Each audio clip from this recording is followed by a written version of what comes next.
Price God. இன்றைய தியானம் mark 1:40 முதல் 45 வரை.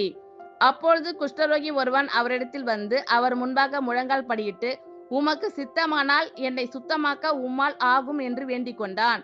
இயேசு மனதுருகி கையை நீட்டி அவனை தொட்டு, எனக்கு சித்தமுண்டு, சுத்தமாகு என்றார். இப்படி அவர் சொன்னவுடனே குஷ்டரோகம் அவனை விட்டு நீங்கிற்று. அவன் சுத்தமானான். அப்பொழுது அவர் அவனை நோக்கி, நீ இதை ஒருவருக்கும் சொல்லாதபடிக்கு எச்சரிக்கையாயிரு.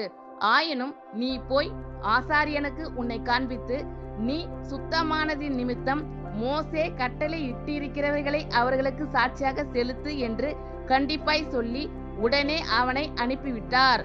அவனோ புறப்பட்டு போய் இந்த சங்கதி எங்கும் விளங்கும்படியாக பிரசித்தம் பண்ண தொடங்கினான். அதனால் அவர் வெளியரங்கமாய் பட்டணத்தில் பிரவேசிக்க கூடாமல் வெளியே வனாந்தரமான இடங்களில் தங்கியிருந்தார். எத்திசையிலும் இருந்து ஜனங்கள் அவரிடத்திற்கு வந்தார்கள். ஆமென். Thank you Lord.